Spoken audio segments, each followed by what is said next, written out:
Automatic Bar Machine Operator Training Program. Lesson number 7. Cross-slide cam replacement. You will often be required to replace the cross-slide cams during the setup of the New Britain automatic bar machine.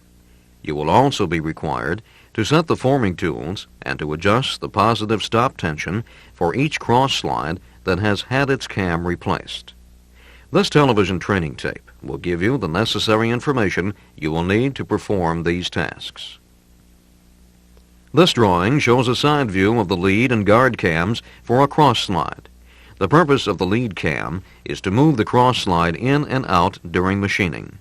The purpose of the guard cam is to be sure that the cross-slide is in the full return position before index occurs. This is a lead cam for a cross-slide. This roller travels over these surfaces to move the cross-slide during machining. This is the rapid approach portion of the lead cam. This brings the cross-slide quickly towards the part. This is the feed portion of the lead cam. Notice that the roller is forced up as the cam rotates under it. The roller will travel from the approach portion to the start of the feed portion, over the feed portion to the dwell or high point of the cam here. This holds the cutting tool on the part to maintain size and to achieve a better finish. The holding bolt fits into this slot to secure the cam to the forming gear.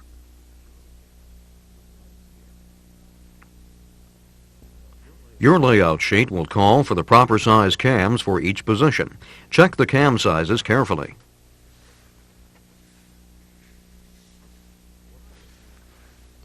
Behind this well cover on the front of the machine are located the cross-slide cams for positions 1, 5, and 6.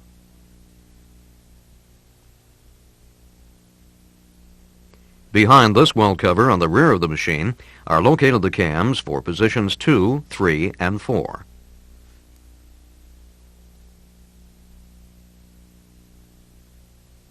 This is a positive stop for a cross-slide. Each cross-slide has a positive stop. The purpose of the positive stop is to provide tension on the cross-slide mechanism at the end of the cutting process. This helps maintain consistent part size. The tension is caused by the stop contacting this button on a spindle carrier. Whenever a cross-slide cam is replaced, you will need to adjust the positive stop tension. To replace a cross-slide cam, first loosen the locking nut on the positive stop screw for that cross-slide. Back off the positive stop screw until it does not contact the stop button at the high point of the feed cam.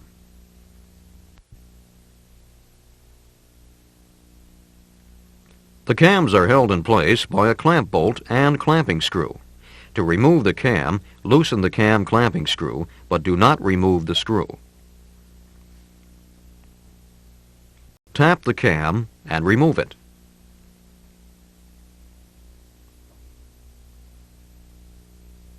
To replace the cam, you hold the new cam and tap it into place, making sure that the cam fits snugly into the holding bolt.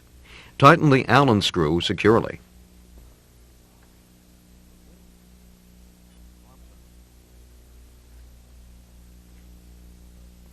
The form tool must be set before you can set the positive stop tension for the cross-slide.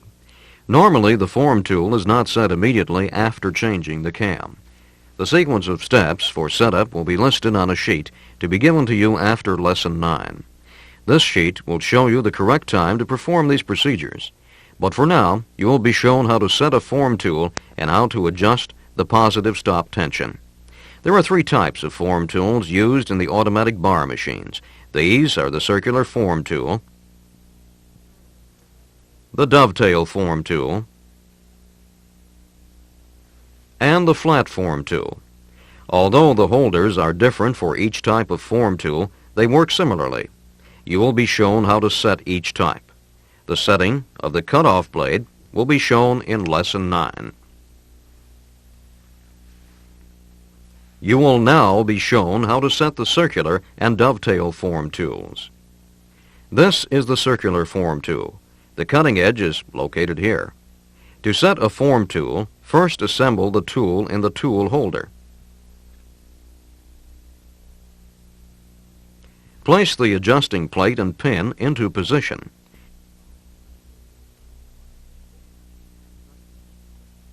Mount the circular form tool onto this bolt and tighten with your fingers.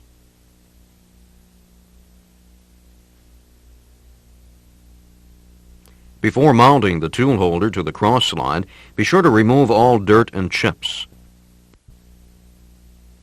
Mount the tool holder to the cross slide. Tighten the T-bolts. In setting any form tool, you must make 3 adjustments. You must center the tool on the stock. You must position the tool longitudinally, and you must set the depth of cut. To set a circular form tool for center, a gauge is used, and an Allen screw is turned to adjust the tool up or down for center. The cutting edge of the tool should be positioned 2 3/4 inches from the top of the cross slide.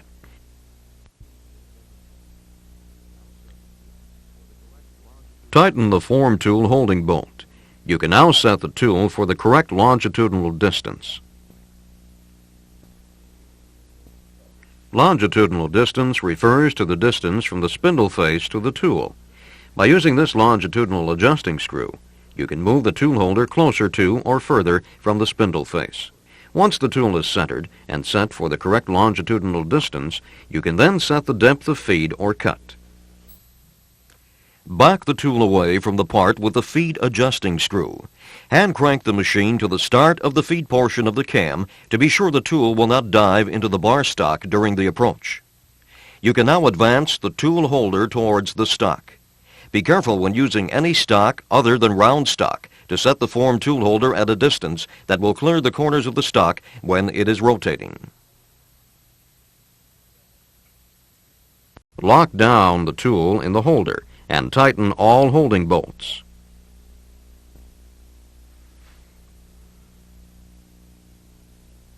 Hand crank the machine to back off the form tool, close the splash guards, and start the machine. Cut apart to check dimensions. Make fine adjustments if necessary. The procedure for setting a dovetail form tool is similar. This is a dovetail form tool. The cutting edge is located here. To set a dovetail form tool, assemble the tool in the holder. Slide the dovetail into the slot. Tighten the 2 holding screws. Mount the holder onto the cross slide.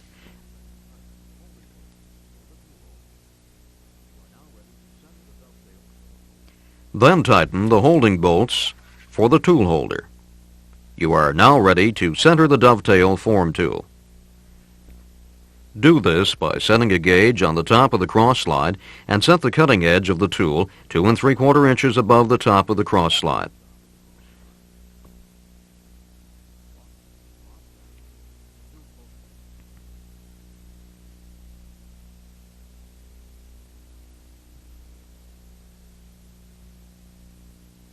Lock down the tool holding screws. Next, you can set the longitudinal position. After loosening the holding bolts, adjust the longitudinal adjusting screw until the proper distance from the spindle face is achieved. Now set the depth of feed. Slide the tool holder all the way back on the cross slide with this feed adjusting screw. Hand crank the machine to the start of the feed portion of the cross slide cam to be sure the tool will not dive into the bar stock. Adjust the tool in towards the bar stock.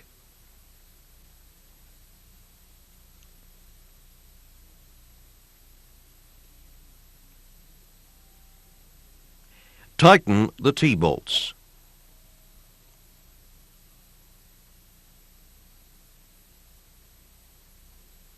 Back off the tool from the stock by hand cranking the machine. Start the machine and cut apart to check the dimensions. When you have mounted the proper forming tool in its holder, you can adjust the positive stop tension for those cross slides that will be producing the final dimensions of the part. Adjust the feed adjusting screw until you get a part with a diameter 7 to 10 thousandths undersize. With the spindles turning and coolant flowing, hand crank the machine to the dwell on the high point of the feed cam. Turn off the machine. Tighten the positive stop screw until it contacts the stop button on the spindle carrier.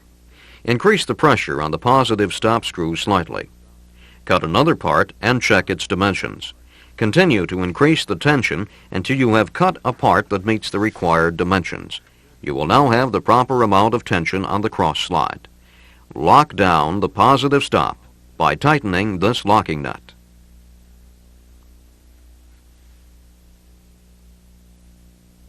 This adjustment should only be made after the cross-slide cam replacement and is not to be used to adjust variances of part dimensions during normal operations. This completes your television training tape. You may watch this tape as many times as you need. When you have finished, return to the operator booklet for the next step.